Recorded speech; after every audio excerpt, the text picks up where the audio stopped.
UK education में आप सभी का स्वागत है और आज की क्लास शुरू करते हैं। पहला क्वेश्चन, संविधान सभा में किस देशी रियासत के प्रतिनिधि ने भाग नहीं लिया था? और आपके विकल्प हैं जूनागढ़, कश्मीर, हैदराबाद और मैसूर। और इसका सही जवाब है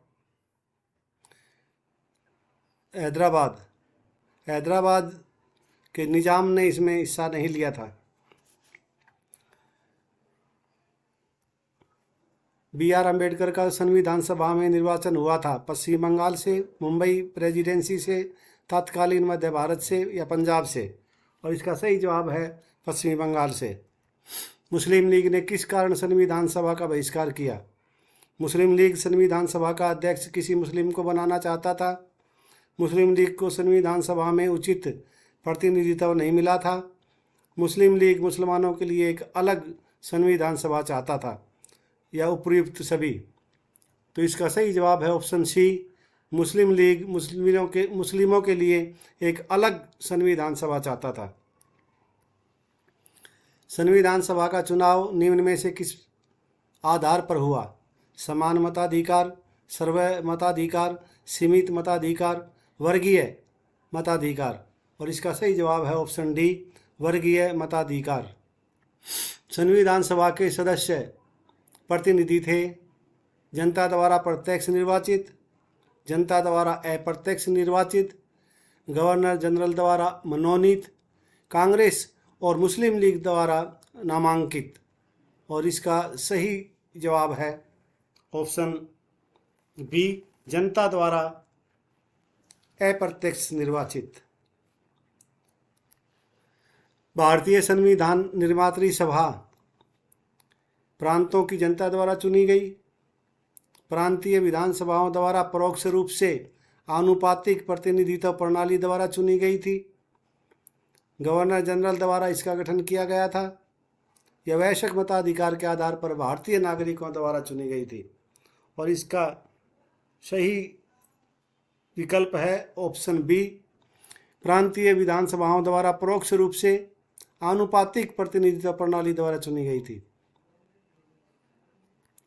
भारतीय संविधान को किसने बनाया? संविधान सभा ने, ब्रिटिश संसद ने, भारतीय संसद ने, गवर्नर जनरल ने।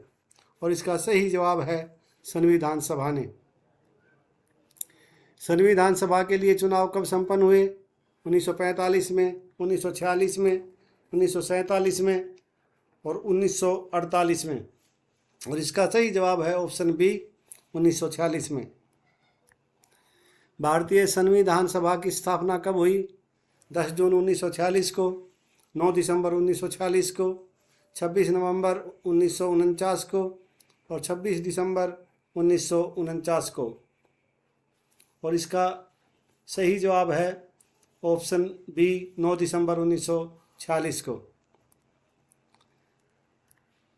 संविधान सभा का प्रथम अधिवेशन कहाँ हुआ था? मुंबई में, कोलकाता में, लाहौर में या दिल्ली में? और इसका सही जवाब है ऑप्शन डी, दिल्ली में।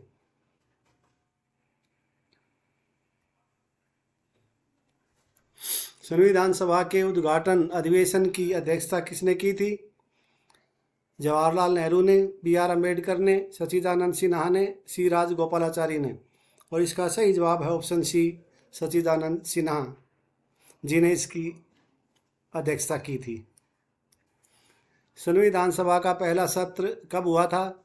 16 अगस्त 1947 को, 26 जनवरी 1948 को, 9 दिसंबर 1946 को और 26 नवंबर 1946 को। और इसका सही जवाब है 9 दिसंबर 1946 को। संविधान सभा के अस्थायी अध्यक्ष कौन थे? B.R. Ambedkar, doctor Rajendra Prasad, Sachchidanand Sinha, K.M. Munshi. और इसका सही जवाब है ऑप्शन सी, सच्चिदानंद Sinha.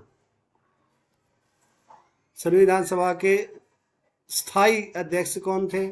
B.N. Rao, B.R. Ambedkar, doctor Rajendra Prasad, Sachchidanand Sinha. और इसका जो सही जवाब है वो है option C, doctor Rajendra Prasad. 11 दिसंबर 1946 को किसे संविधान सभा का स्थायी अध्यक्ष चुना गया था? Jawaharlal Nehru, doctor Rajendra Prasad, Sachchidanand Sinha, B R Ambedkar. और इसका सही जवाब है option B, doctor Rajendra Prasad. संविधान सभा के संवैधानिक सलाहकार कौन थे? शरद चंद्र बोस, के एम मुंशी, रफ़ी अहमद किदवई, बेनेगल नरसिंह राव। और इसका सही जवाब है ऑप्शन डी, बेनेगल नरसिंह राव। संविधान सभा के चुने हुए स्थायी अध्यक्ष कौन थे? B R Ambedkar, Sachchidanand Sinha, doctor Rajendra Prasad, S Radhakrishnan.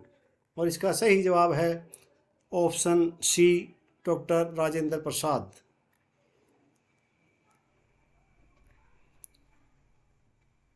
निम्नलिखित में से संविधान सभा का सदस्य नहीं था? K M Munshi, Gopal Swami Ayyangar, H bag,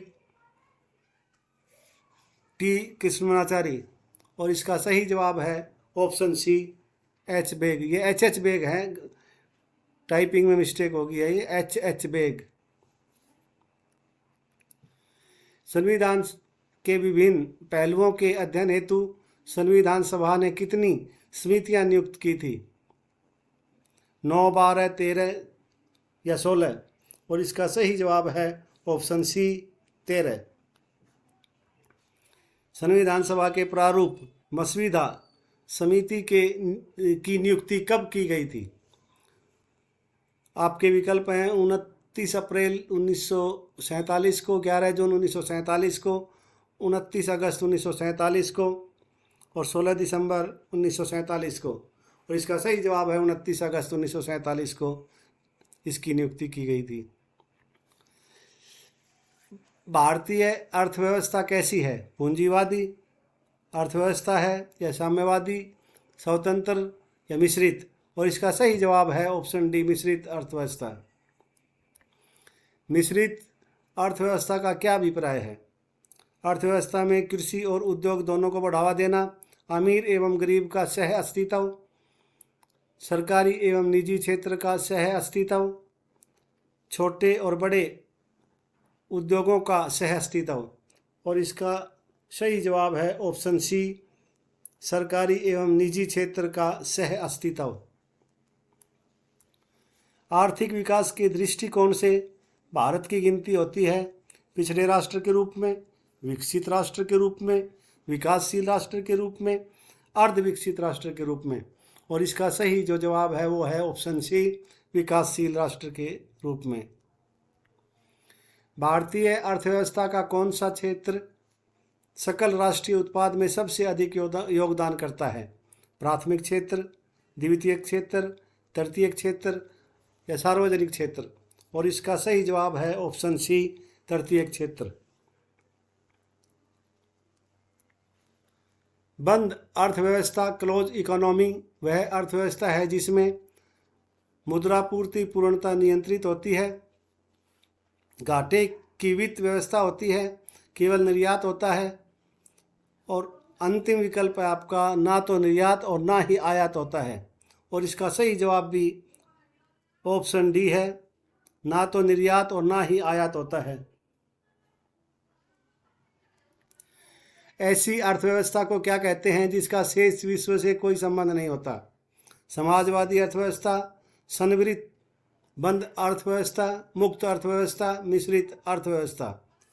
और जब किसी विश्व से की कोई संबंध नहीं होगा तो बंद अर्थव्यवस्था कहलाएगी। इसका मतलब हुआ ऑप्शन बी, संवृत बंद अर्थव्यवस्था।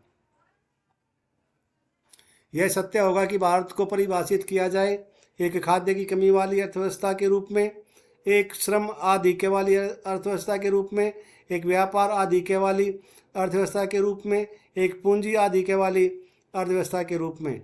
और इसका जो सही जवाब है वो है आपका ऑप्शन बी, एक श्रम आधिक्य वाली अर्थव्यवस्था के रूप में।